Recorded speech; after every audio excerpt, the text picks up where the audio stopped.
கிறிஸ்துவுக்குள் பிரியமானவர்களே, இந்த நாள் நமக்கு கொடுக்கப்பட்டு இருக்கிற தலைப்பு கற்றுக்கொள்ளும் திருச்சபை. இதை அநேக நாட்கள் நான் உங்களிடத்திலே இதை குறித்ததாய் நாம் சிந்தித்தது உண்டு. இந்த நாளிலும் நமக்கு திருமணத்தின் மூலமாய் அந்த தலைப்பு கொடுக்கப்பட்டு இருக்கிற காரணத்தினாலே அதை குறித்து நாம் சிந்திக்க இருக்கிறோம். நெகேமியா புஸ்தகத்திலே நாம் பார்க்கும் பொழுது தேவனுடைய நியாய பிரமாண புஸ்தகத்தை தீர்க்கமாக வாசித்து அர்த்தத்தை அவர்களுக்கு விளங்க பண்ணினார்கள் என்று நாம் பார்க்கிறோம். அப்போ அந்த மக்களுக்கு அதனுடைய விளக்கங்கள் என்ன செய்யலை, தெரியாமல் இருந்தது.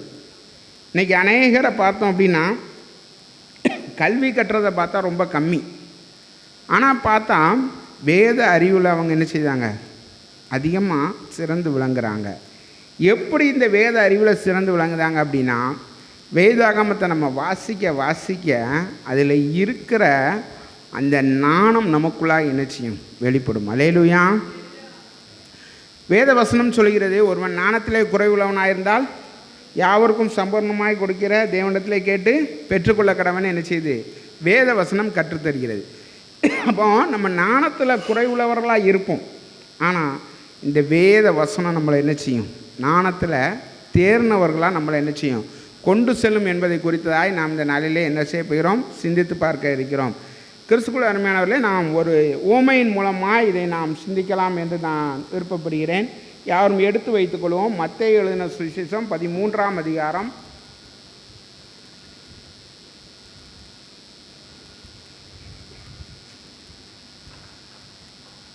'அனைவருக்கும் ஒரு தெரிந்த ஒரு ஓமை. ஒரு மனிதன் என்ன செஞ்சான், விதைக்க புறப்பட்டு போனான். அவன் போகிற வழிக்கே விதை என்ன செஞ்சுட்டு போகிறான், போட்டுக்கிட்டே போகிறான். அந்த விதை எங்கெல்லாம் விழுந்துச்சு எல்லாத்துக்கும் நல்லா தெரியும், அப்படி தானே? அந்த விதை எங்கெல்லாம் விழுந்துச்சு, முதல்ல எங்கே விழுந்துச்சு, வழி அருகே விழுந்துச்சு.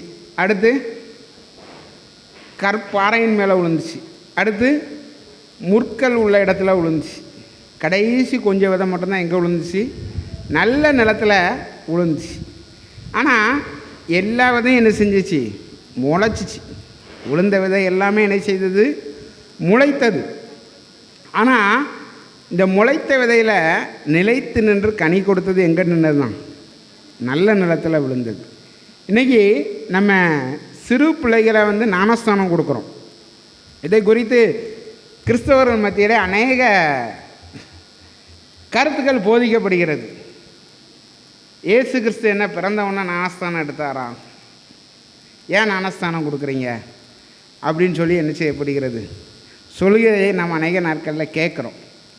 ஆனால் ஒரு குழந்தை பிறந்து 1 வயதுக்குள்ளாய் அந்த குழந்தைக்கு ஞானஸ்தானம் கொடுக்கப்பட்டு அந்த பிள்ளைக்கு பெயர் சூட்டப்பட்டு கிறிஸ்துவின் மந்தையில் அந்த பிள்ளை இயேசு கிறிஸ்துவின் இரத்தத்தினால் சேர்க்கப்பட்டுச்சுன்னா அந்த பிள்ளைக்கு எந்த வியாதியுமே என்ன செய்யாது, வராது. நீங்கள் இதை சோதித்து பார்த்தீங்கன்னா தெரியும்.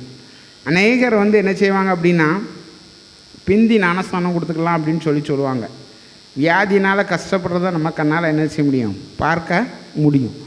இயேசு கிறிஸ்துவனுடைய மந்தையில் அந்த குழந்தைகளை நம்ம சேர்த்துட்டோம் அப்படின்னு சொன்னால் அதன் பிற்பாடு அந்த குழந்தைகளுக்கு யார் பொறுப்பு, இயேசு கிறிஸ்து பொறுப்பு.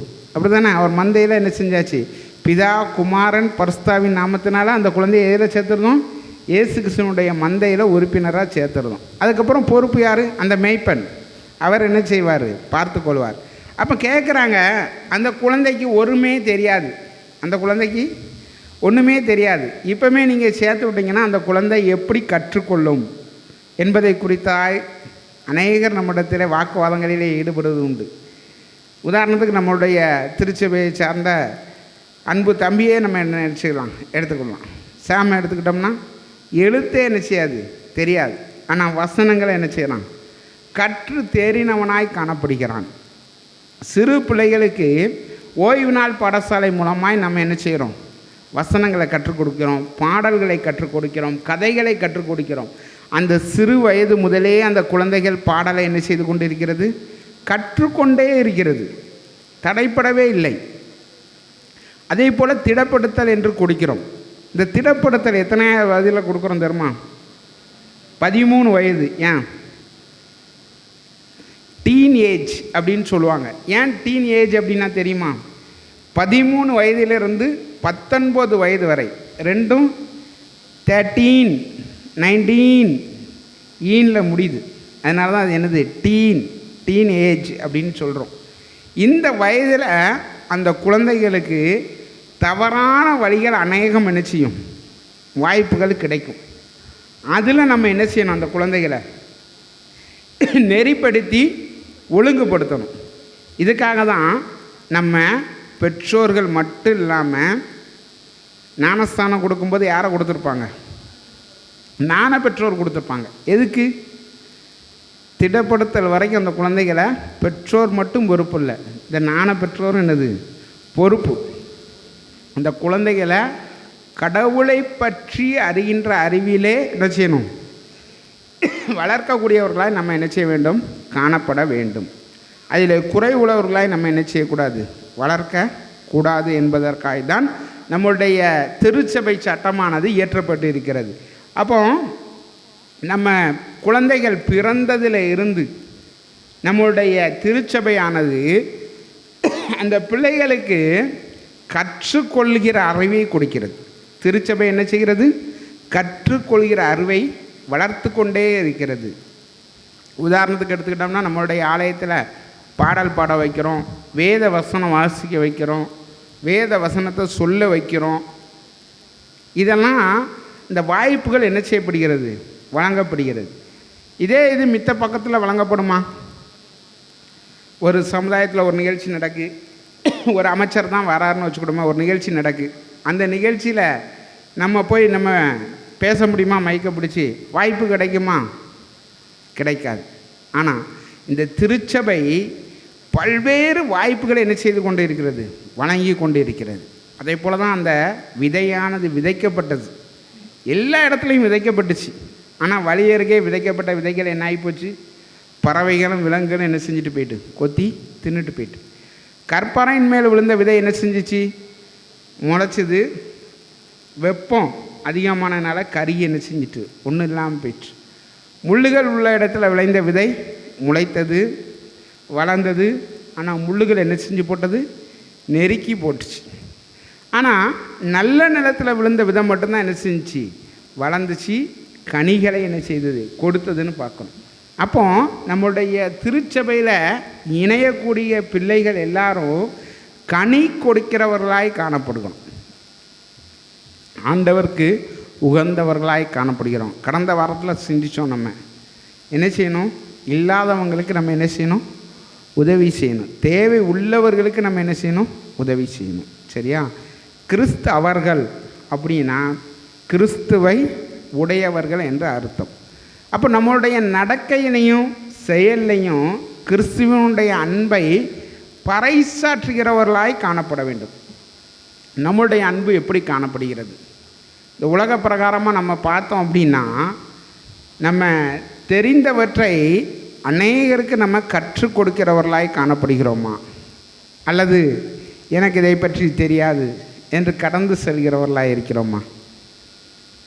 அநேக மிஷினரிகள் நமக்கு வந்தது உண்டு. எல்லாருக்கும் தெரிந்த ஒரு விஷயம், வெளிநாட்டில் இருந்து அவங்க அங்கே வழி இல்லாமல் அங்கே பிழைக்க வந்தாங்களா? அங்கே எப்படி வாழ்ந்து கொண்டு இருந்தாங்க? ராஜ வாழ்க்கை வாழ்ந்து கொண்டு இருந்தாங்க. ஒரு அரசனை போல வாழ்ந்து கொண்டிருந்த மிஷினரிகள் நம்ம பகுதிக்கு என்ன செஞ்சாங்க, வந்தாங்க. வந்து ஏற்படுத்தினது தான் இன்றைக்கி இத்தனை கல்வி நிலையங்கள், கணக்கே கிடையாது கல்வி நிலையங்கள். புற்றுநோய்க்கு எல்லாருக்கும் தெரியும், எங்கெங்கெல்லாமோ போய் சிகிச்சை அளிக்கிறாங்க. ஆனால் நம்ம வெள்ளூர் மிஷன் ஹாஸ்பிட்டலுக்கு போனால் தான் என்ன செய்யுது, மிக குணமடைகிறது. அந்த ஆஸ்பத்திரியை கட்டினது யார்? நம்ம திருநெல்வேலியில் எத்தனையோ மருத்துவமனைகள் மிஷினரி மாற ஆரம்பித்தது, எத்தனையோ கல்வி நிறுவனங்கள், எத்தனையோ அந்த காலத்தில் குழந்தைகளுக்கு உணவு கொடுக்க முடியாமல் கஷ்டப்பட்டாங்க. அப்போ தான் அவங்க என்ன செஞ்சாங்கன்னா, ஹோம் அப்படின்னு சொல்லுவாங்க, மாணவர் இல்லங்களை ஏற்படுத்தி 3 வேளை அந்த குழந்தைகளுக்கு உணவு கொடுத்து, உடை கொடுத்து, படிப்பையும் கொடுத்து உயர்த்தப்பட்ட நிலை உண்டு. ஒருவேளை உணவுக்கு வழி இல்லாத குழந்தைகளை அங்கே கொண்டு போய் சேர்த்து 3 வேளை உணவு, உடை, தங்க இடம் கொடுத்து அந்த குழந்தைகளை என்ன செஞ்சாங்க, சிறந்த நிலைமைக்கு கொண்டு வந்த அநேகர் உண்டு. இதற்கெல்லாம் காரணம் யார்? மிஷினரிமார்கள். அப்போ அவங்களுக்கு தெரிஞ்சதை என்ன செஞ்சாங்க, அநேகருக்கு கற்றுக் கொடுத்தாங்க. அன்பின் மூலமாக என்ன செய்தார்கள், கற்றுக் கொடுத்தார்கள். அவர்கள் வாழ்ந்த வாழ்க்கை ஒரு ராஜ வாழ்க்கை. ஆனால் அதை விட்டுட்டு இங்கே வந்து தன்னுடைய தொப்பியில் கூளை வாங்கி குடித்த அநேகர் உண்டு. தொப்பியில் என்ன வாங்கி குடித்தாங்க? கூளை வாங்கி குடித்தாங்க. குதிரையில் ஒரு நாளைக்கு பல 100 கிலோமீட்டருக்கு மேலே என்ன செய்தது, பயணம் செய்தது உண்டு. சரியா? குதிரை உங்களுக்கெல்லாம் தெரியும், அது என்ன செய்யும், நல்ல குதித்து குதித்து என்ன செய்யும், செல்லும். சாதாரணமாக நம்ம மாதிரி என்ன செய்ய முடியாது, போக முடியாது. அந்த குதிக்கும் போது அவர்களுடைய உடல் வலி எப்படி காணப்பட்டிருக்கும், கொஞ்சம் சிந்திச்சு பார்ப்போமா? நல்ல பாதை கிடையாது, கரடுமுரடான பாதை, கல் மண் சரிவுகள், அதெல்லாம் ஏறி அந்த குதிரை என்ன செஞ்சுருக்கும், போயிருக்கும், வந்திருக்கும். எவ்வளோ ஒரு கடினம்! எளிமையான காரியமா? இல்லை, மிக கடினப்பட்டு யாருக்காய்? கர்த்தருடைய அன்பை என்ன செய்ய வேண்டும், ருசிக்க கொடுக்க வேண்டும். திருச்சபை கற்றுக் கொடுக்கிற திருச்சபையாக இந்த நாளிலே காணப்படுகிறது. அநேகருக்கு கற்றவர்கள் கல்லாதவர்கள் எந்த வித்தியாசமும் கிடையாது. பரிசுத்த திருவிருந்துக்கு போகிறோம், போகும்போது எல்லாரும் போய் சமமாக என்ன செய்கிறோம், ஆண்டவருடைய பந்தியில் நம்ம என்ன செய்தோம், பங்கு பெறணும். படித்தவங்க முதல்ல போகணும், படிக்காதவங்க பின்னாடி போகணும். அப்படி ஏதாவது வேறுபாடு இருக்குதா? எந்த வேறுபாடும் கிடையாது. திருச்சபை சமநிலையை கற்றுக் கொடுக்கிறது. கல்வியில் ஒருத்தன் சிறந்து விளங்கணும் அப்படின்னா திருச்சபைக்குள்ளே வந்தாச்சுனாலே என்ன செய்யலாம், கல்வியில் சிறந்து விளங்க முடியும். பைத்தியங்களை எப்படி தெரிந்து கொண்டாராம்? ஞானவான்களாய் தெரிந்து கொண்டார் என்று வேத வசனம் நமக்கு கற்றுத்தருகிறது. நான் பைத்தியம், எனக்கு ஒன்றுமே தெரியாது, ஆண்டவர்கிட்ட வா. ஆண்டவர் அன்பை ருசி, அவர் உனக்கு கற்றுக் கொடுப்பார். இந்த உலக பிரகாரமான காரியங்களாக இருக்கட்டும், என்ன காரியமாக இருக்கட்டும், அவர் உனக்கு என்ன செய்வார், கற்றுத்தருவார். பிள்ளைகளை நம்ம 23ஆம் சங்கீதத்தை அடிக்கடி சொல்லியிருக்கேன், வாசிக்க வைக்கிறோம். ஏன்னா அது பிறப்பு முதல் இறப்பு வரை ஒரு மனிதனை என்ன செய்யும், ஊக்கப்படுத்துவது. எந்த நேரத்துலையும் நீங்கள் அந்த சங்கீதத்தை வாசித்து பாருங்கள். எந்த ஒரு சோதனை நெருக்கடி வாசிங்க, மனதுக்கு ஒரு ஆறுதல். அதனால தான் அந்த குழந்தைகளுக்கு நம்ம என்ன செய்ய வைக்கிறோம், மனப்பாடம் பண்ண வைக்கிறோம்.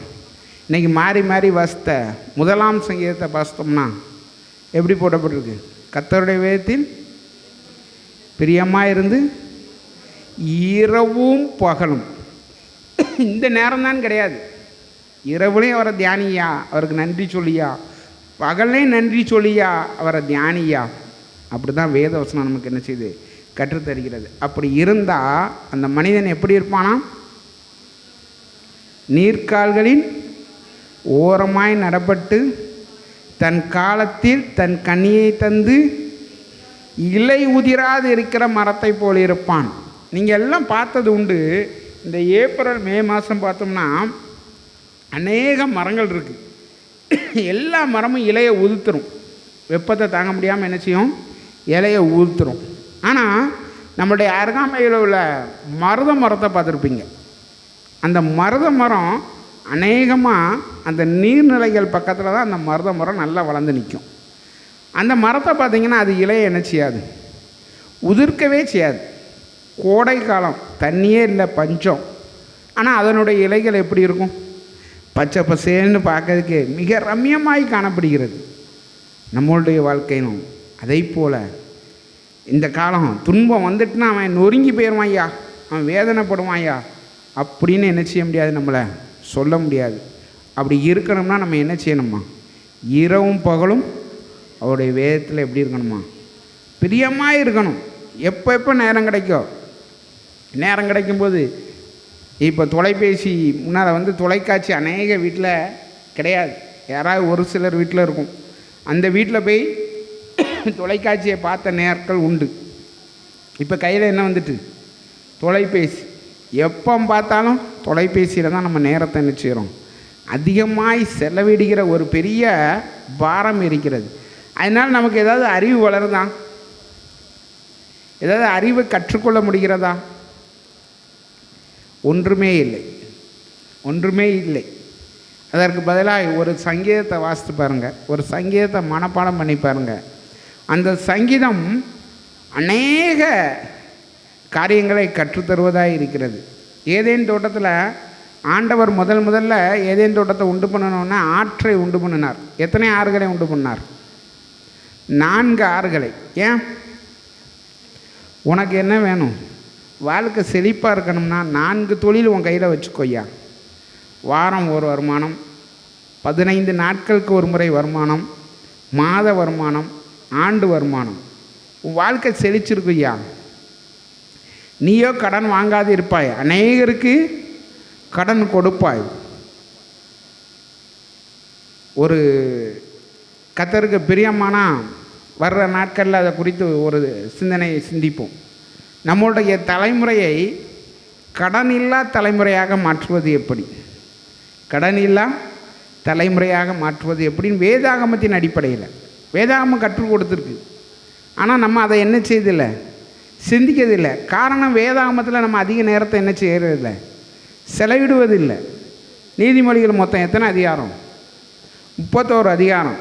தினம் ஒரு அதிகாரத்தை வாசித்து பாருங்கள், வாசித்து பாருங்கள். உங்கள் வாழ்க்கை கண்டிப்பாக மாறும். என்னுடைய வாலிப நாட்களில் நான் வைத்திருந்த வேத புஸ்தகத்தில் நீதிமொழிகள் புஸ்தகமே இருக்காது.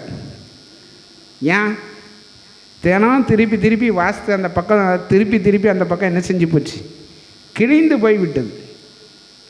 ஏன்னா அந்த அளவுக்கு அதில் இருந்து அவ்வளவு கருத்துக்கள், அவ்வளோ நாணங்கள் நமக்கு என்ன செய்யப்படுகிறது, வெளிப்படுத்தப்படுகிறது. ஆனால் அந்த நான் டீனேஜின்னு சொன்னேன்னா, அந்த டீனேஜில் ஆண்டவரை பற்றி பிடித்து கொண்டோம்னா நம்மளுடைய வாழ்க்கை மிக ரம்மியமாக இருக்கும். நானும் காலதாமதம் தான், அநேக தாமதத்துக்கு பின்பு தான் ஆண்டவரை என்ன செஞ்சேன், உறுதியாக பற்றி கொண்டேன். ஆண்டவரே நீர் போதும், உம்மால் எல்லாம் நடக்கும், உம்மால் முடியாத விஷயம் ஒன்றுமே இல்லைன்னு மிக தாமதமாய் பற்றி கொண்டேன்.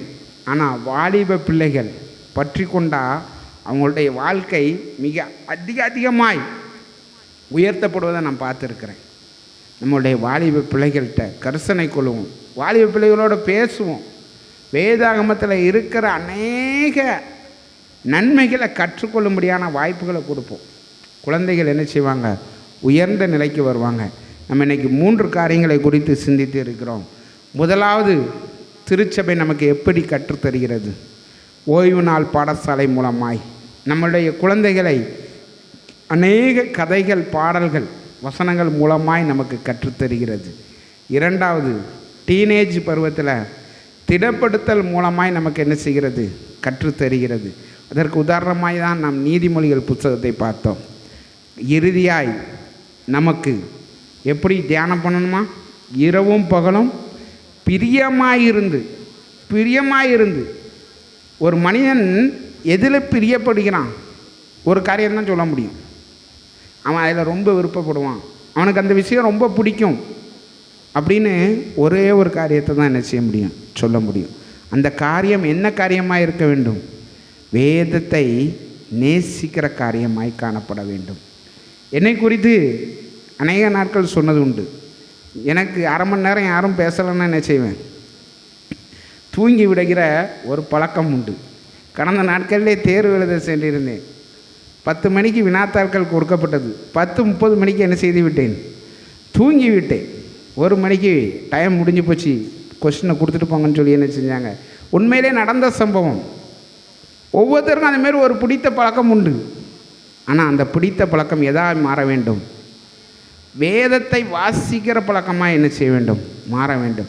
வேதத்தை பற்றி தியானிக்கிற தியானமாய் காணப்பட வேண்டும். வேதத்தை அநேகருக்கு கற்றுக் கொடுக்கிற நண்பர்களோடு நாம் எதை குறித்து தியானிக்கிறோம், எதை குறித்து வினாவுகிறோம், எதை குறித்து அதிகமாய் நாம் பேசி கொண்டு இருக்கிறோம்.